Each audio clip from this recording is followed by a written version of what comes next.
Assalamualaikum warahmatullahi wabarakatuh. Perkenalkan, saya Swasti Indriani, calon guru penggerak Angkatan 9 dari SMA Negeri 9 Kota Bogor. Pada video kali ini, saya akan menyampaikan aksi nyata yang saya lakukan pada modul 1.4 tentang penerapan budaya positif di sekolah. Sekolah diibaratkan sebagai tanah tempat bercocok tanam, sehingga seorang guru perlu mengusahakan agar sekolah menjadi sebuah lingkungan yang menyenangkan, aman, nyaman untuk bertumbuh, serta dapat menjaga dan melindungi setiap murid dari hal-hal yang mengganggu perkembangan potensi murid. Salah satu tanggung jawab seorang guru adalah bagaimana menciptakan suatu lingkungan positif yang saling mendukung dan kolaboratif sehingga tercipta suatu kebiasaan yang baik. Dari kebiasaan baik ini akan tumbuh menjadi karakter baik warga sekolah dan pada akhirnya akan membentuk sebuah budaya positif. Tujuan dari aksi nyata ini adalah mewujudkan kolaborasi seluruh pemangku kepentingan sekolah agar tercipta budaya positif di sekolah dengan meyakini nilai-nilai kebajikan yang dapat mengembangkan karakter murid. Membangun budaya positif dengan menerapkan konsep disiplin positif dalam berinteraksi dengan murid. Serta menciptakan murid yang merdeka dan mempunyai disiplin diri yang kuat sesuai dengan profil pelajar Pancasila. Adapun yang menjadi tolok ukur dari aksi nyata ini adalah diterapkannya berbagai bentuk budaya positif di sekolah sebagai wujud implementasi nilai-nilai profil pelajar Pancasila secara sadar dan berkelanjutan. Adanya perubahan perilaku siswa menjadi lebih baik dengan terbangunnya disiplin positif pada dirinya. Dan terlaksananya kegiatan belajar mengajar yang berpihak pada murid.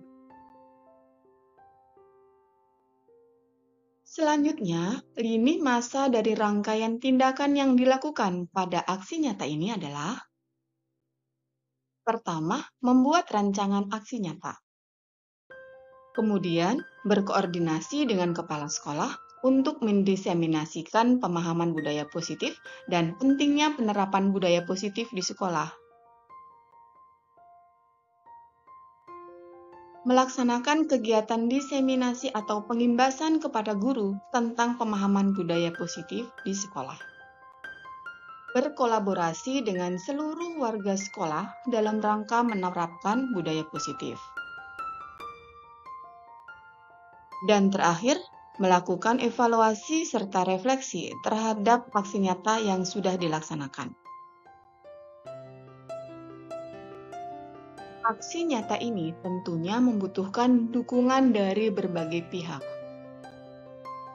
Yang pertama adalah dukungan dari kepala sekolah, rekan guru, serta siswa agar rencana aksi nyata yang telah disusun dapat dilaksanakan dengan lancar dan menyeluruh.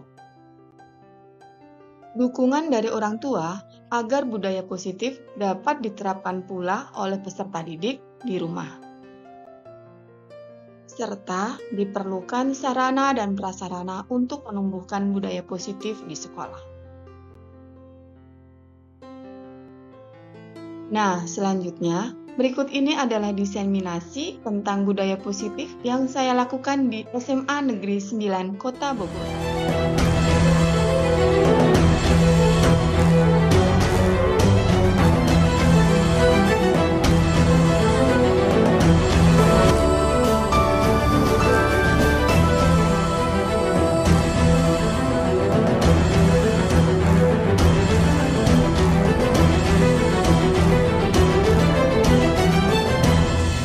Assalamualaikum warahmatullahi wabarakatuh. Yang terhormat Kepala Sekolah SMA 9 Kota Bogor, Bapak Ibu Wakil Kepala Sekolah SMA 9 Kota Bogor, Bapak Ibu Guru staf pengajar SMA Negeri 9 Kota Bogor, dan Ibu Swasti selaku CGP Angkatan 9 yang pada hari ini akan melaksanakan kegiatan diseminasi tentang budaya positif yang merupakan tugas dari modul 1.4.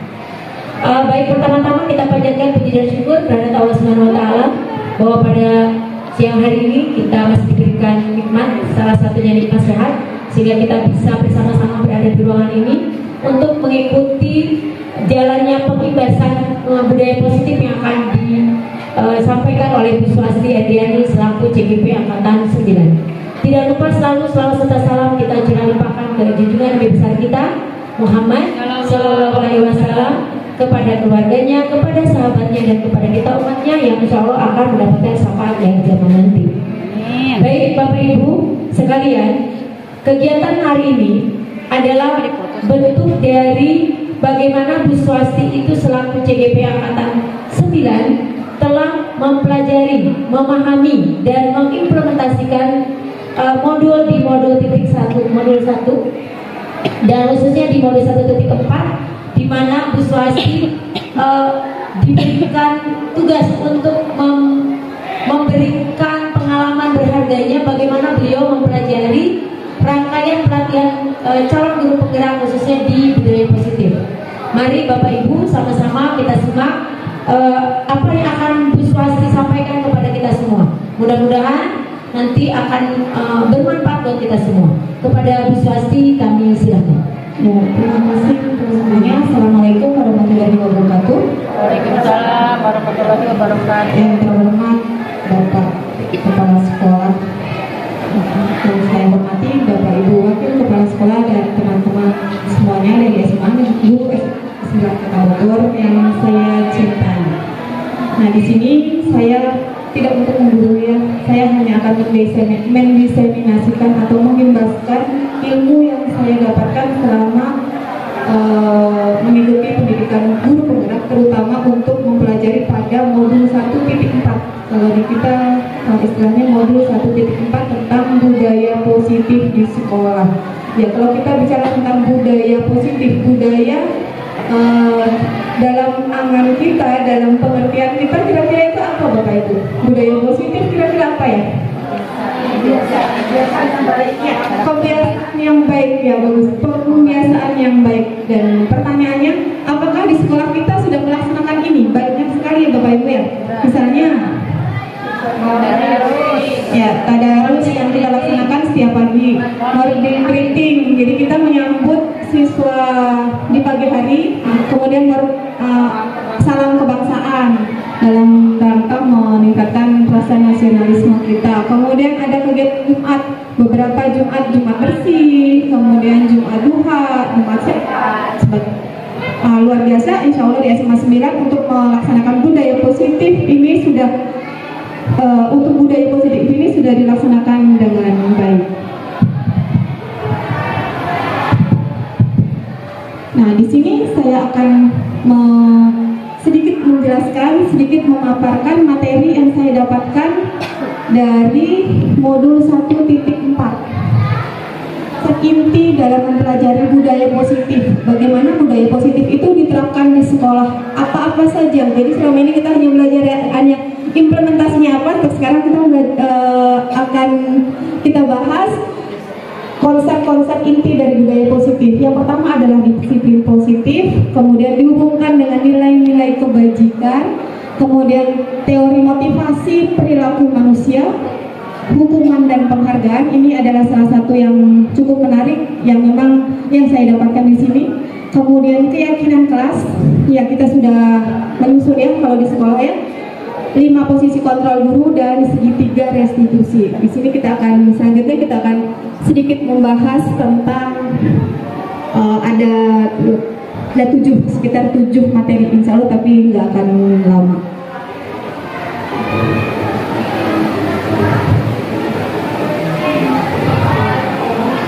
Yang pertama adalah disiplin positif. Kalau kita mendengar kata disiplin, berarti kira-kira bagaimana Bapak Ibu? Apa yang ada dalam benak kita tentang disiplin? Iya, mematuhi peraturan, kemudian pembiasaan, sesuatu yang harus dilaksanakan ya. Ya, disiplin dalam bayangan kita selalu ada kata tertib, teratur, dan taat terhadap peraturan yang ada.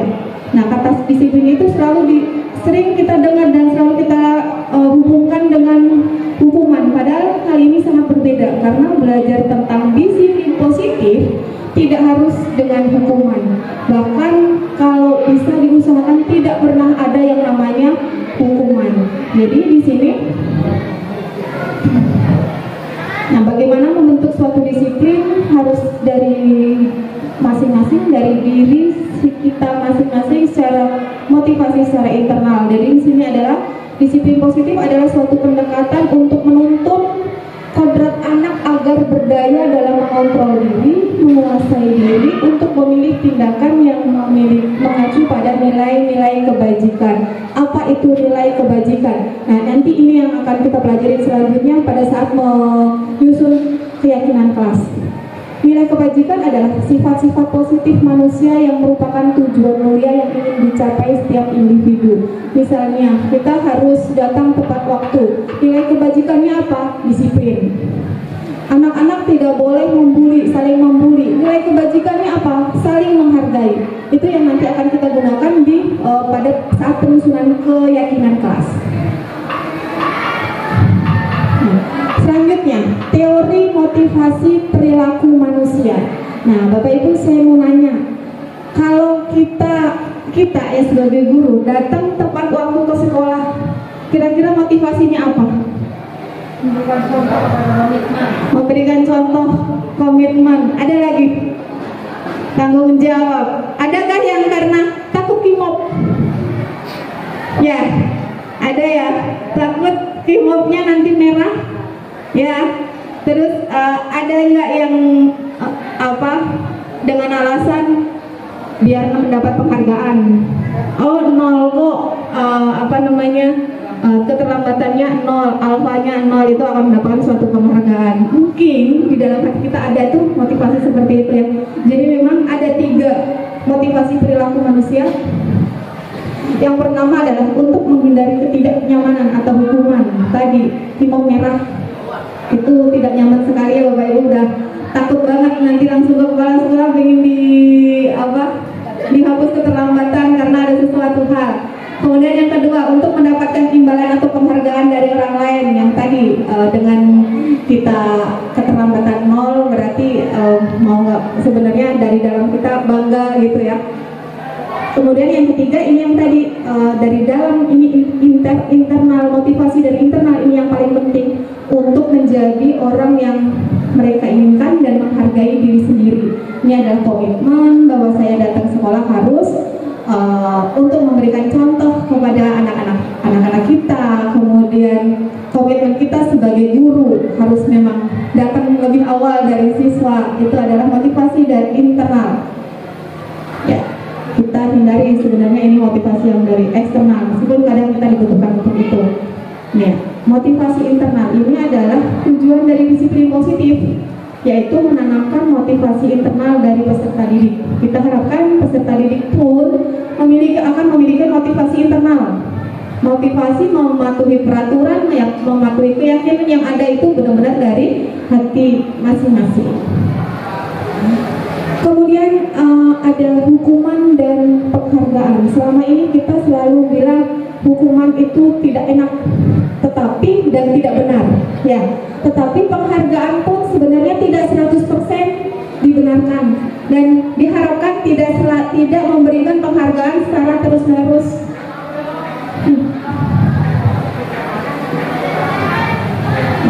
Hindari hukuman dan penghargaan yang berlebihan. Hukuman dan penghargaan adalah salah satu cara mengontrol perilaku murid secara tidak langsung dan menghambat potensinya. Ya, selanjutnya dalam jangka waktu tertentu, baik hukuman ataupun penghargaan akan sama-sama memberikan dampak yang sama, yaitu ketergantungan. Jadi ketika kita selalu memberikan penghargaan kepada anak, misalnya dengan siapa yang duluan mendapat, apalagi dalam bentuk materi, itu akan membentuk suatu ketergantungan dari anak tersebut, dan jika tidak ada kita, motivasi itu akan hilang.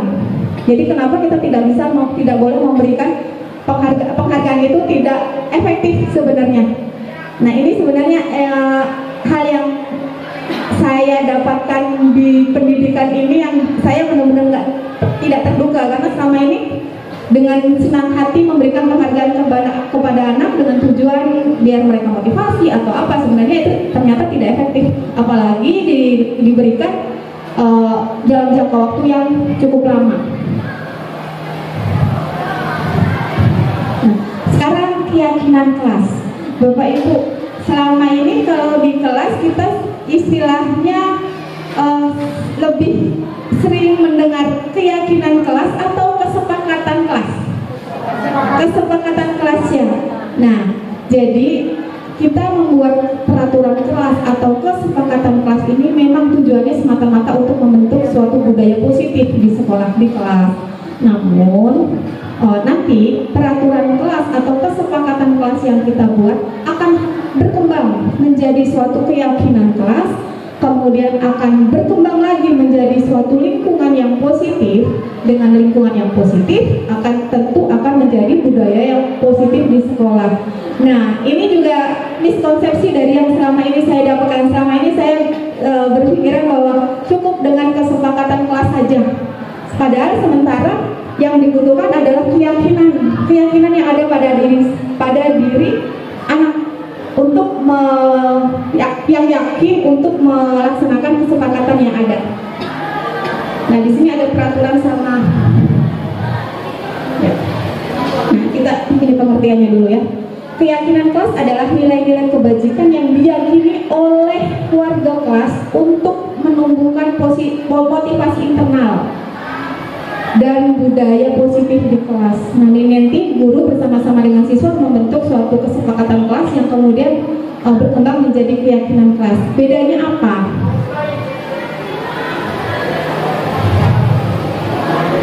Nah, ini kemarin saya membuat keyakinan kelas bersama anak-anak di kelas 10. Nah, jadi kesepakatan kelas yang dibuat oleh siswa, misalnya mereka membuat kesepakatan dilarang membuang sampah sembarangan. Nah, keyakinan kelasnya apa? Ini yang sebenarnya kita harus bangun. Jadi bukan kesepakatan kelasnya. Kesepakatan kelas yang dibangun menjadi suatu keyakinan kelas. Keyakinan kelasnya apa? Nilai kebajikannya apa? Dilarang membuang sampah sembarangan. Berarti nilai apa? Kebersihan ya. Ya. Jadi keyakinan kelas yang nanti kita tuliskan di papan pengumuman itu sebenarnya adalah siswa menjaga kebersihan kelas dengan bertanggung jawab. Itu ya. Jadi beda antara kesepakatan dan peraturan dengan keyakinan kelas. Kemudian tidak boleh saling membuli dan mengejek teman. Mereka memberikan masukan kesepakatan kelas seperti itu. Nah, akhirnya keyakinan kelasnya kira-kira apa kalau tidak membuli? Iya, pintar. Ya.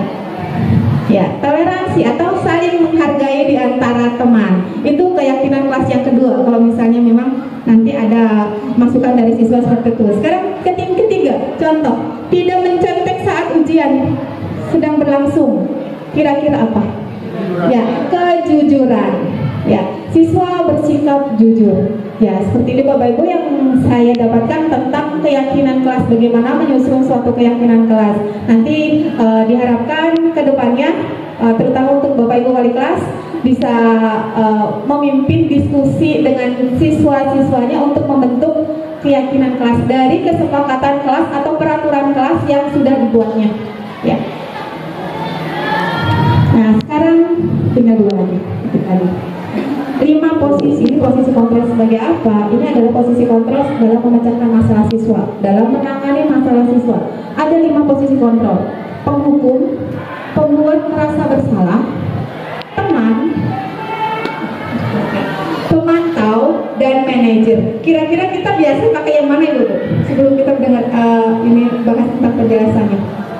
Kira-kira kita seringnya yang mana? Kalau saya biasa sebagai teman. Kalau Bu Tirga sebagai apa? Teman biasanya ya. Ada lagi Bu Mimi sebagai apa kira-kira biasanya? Teman bisa, tergantung sikon ya. Teman bisa, pemantau bisa. Nah, penghukum? Kadang, ya. Yang ringan-ringan saja ya. Penghukum bukan penghukum, tapi mungkin memberi konsekuensi kali ya.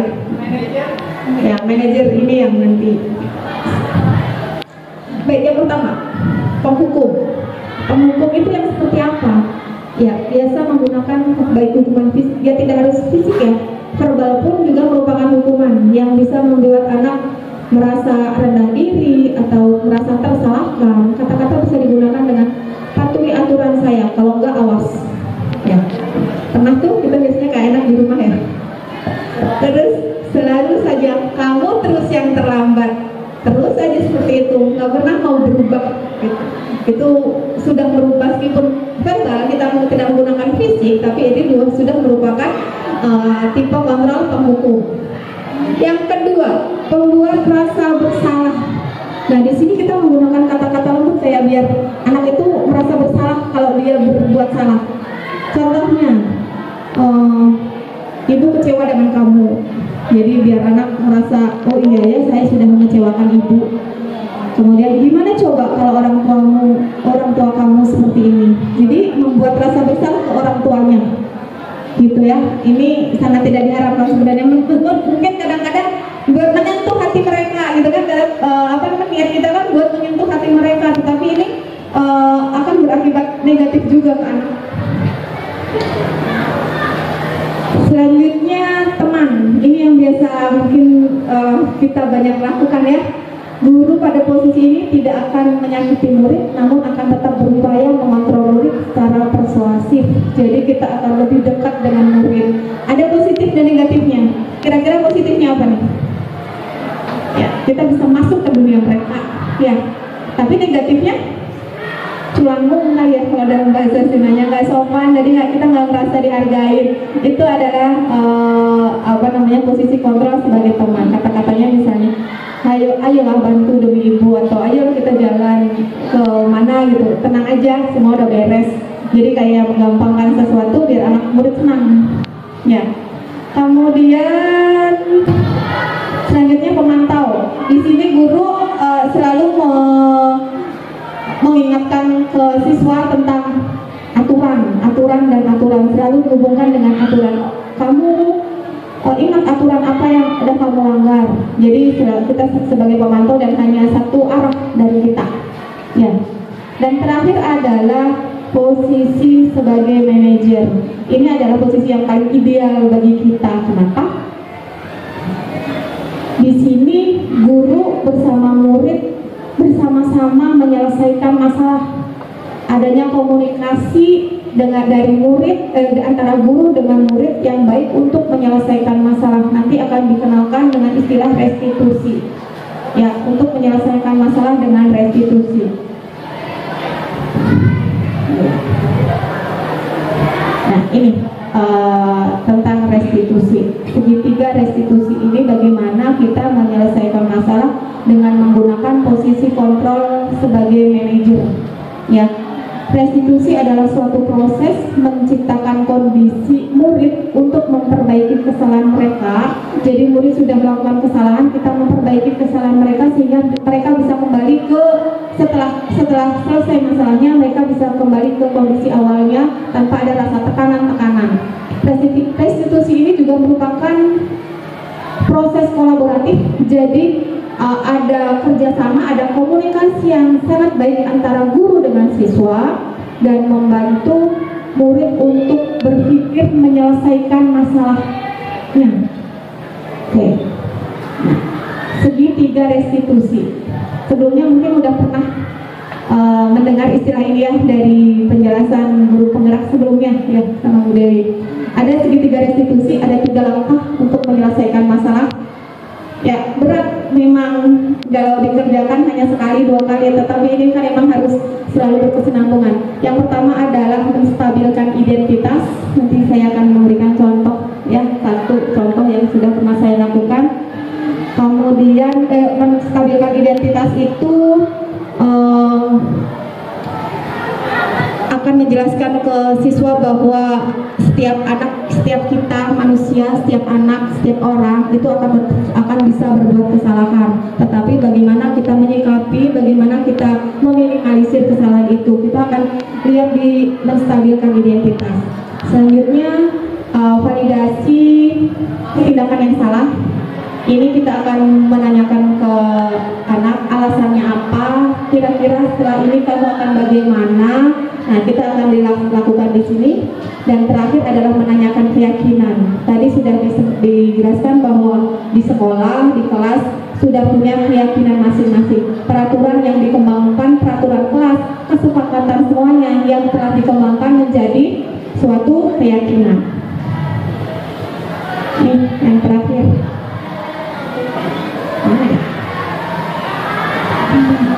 Ini adalah contoh salah satu penyelesaian masalah dengan menggunakan segitiga restitusi.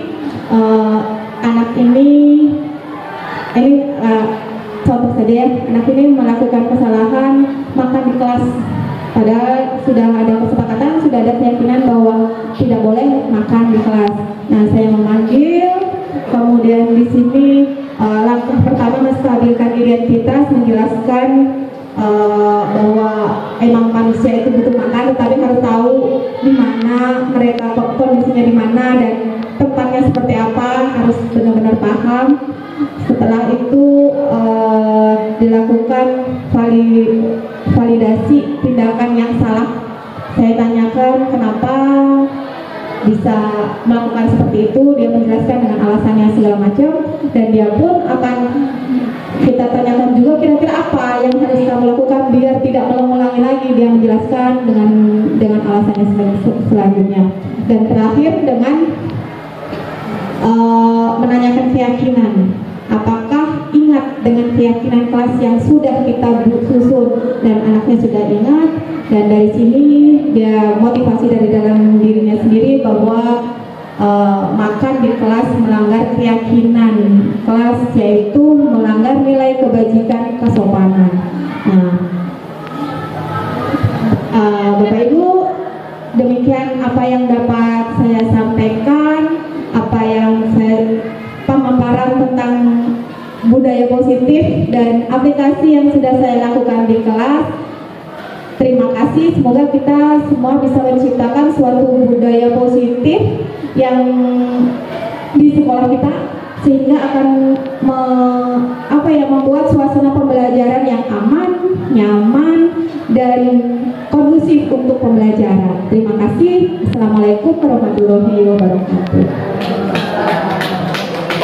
Kita kolaborasi untuk mengimplementasikan apa yang sudah didapat dari rangkaian pendidikan calon guru penggerak. Baik, Bapak Ibu, demikian calon guru penggerak angkatan 9 dari SMA 9 Kota Bogor. Sekali lagi berikan tepuk tangan buat Bu Swasti. Bu Swasti, semangat ya, semoga pengibasan ini memberikan dampak positif kepada pribadi-pribadi kita sebagai pendidik dan umumnya kepada siswa kita dan SMA 9 Kota Bogor pada umumnya. Baik, demikian kegiatan ini kita tutup dengan pembacaan hamdalah. Alhamdulillahirobbilalamin. Wabillahi taufiq wal hidayah. Wassalamualaikum warahmatullahi wabarakatuh.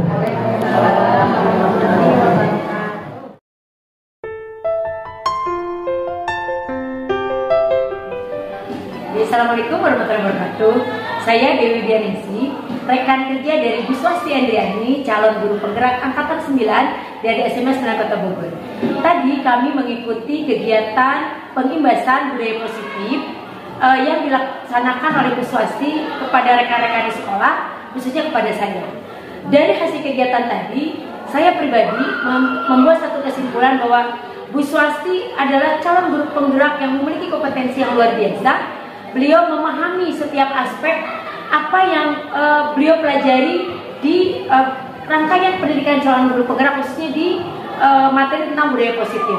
Sehingga beliau tadi menyampaikan kepada kami bahwa pentingnya budaya positif untuk membangun sekolah yang berkarakter, khususnya di SMA 9 Kota Bogor. Dengan Bu Swasti memberikan pengimbasan tentang budaya positif, menyebabkan kami ingin bergerak juga mengikuti jejak beliau untuk lebih mengintensifkan program-program budaya positif di SMA 9 Kota Bogor khususnya, sehingga keberpihakan kami terhadap siswa itu lebih terlihat lagi. Kita mewujudkan pendidikan karakter sesuai visi misi sekolah di SMA 9 Kota Bogor. Terima kasih Bu Swasti, semangat, Anda layak menjadi guru penggerak angkatan 9 khususnya untuk atau mewakili SMA 9 Kota Bogor. Semangat Bu Swasti, good job, keren. Terima kasih. Assalamualaikum warahmatullahi wabarakatuh.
Tahu nggak kenapa Ibu panggil?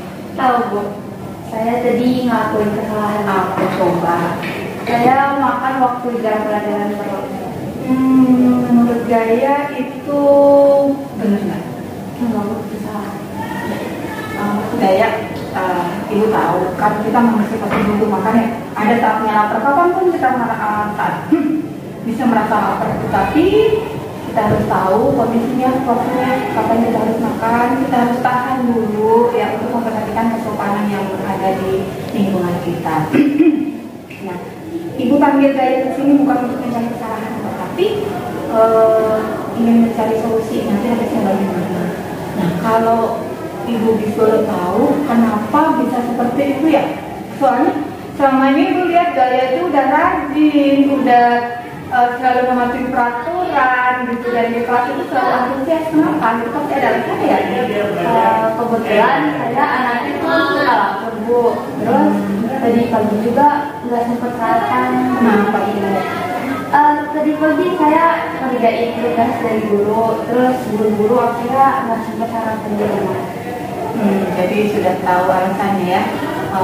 So kira-kira harus gimana coba biar tidak akan terjadi lagi gitu.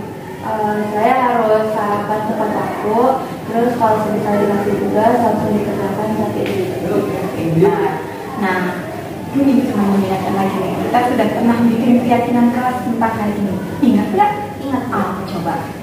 Kalau selesai makan atau minum, tidak boleh makan atau minum saat jam pelajaran berlangsung. Terus kalau misalnya mau makan atau minum harus izin dulu. Kalau memang nanti Ibu saya lapar banget atau saya haus banget Bu, nanti bisa izin ke gurunya. Apakah diizinkan atau enggak itu tergantung sama gurunya ya.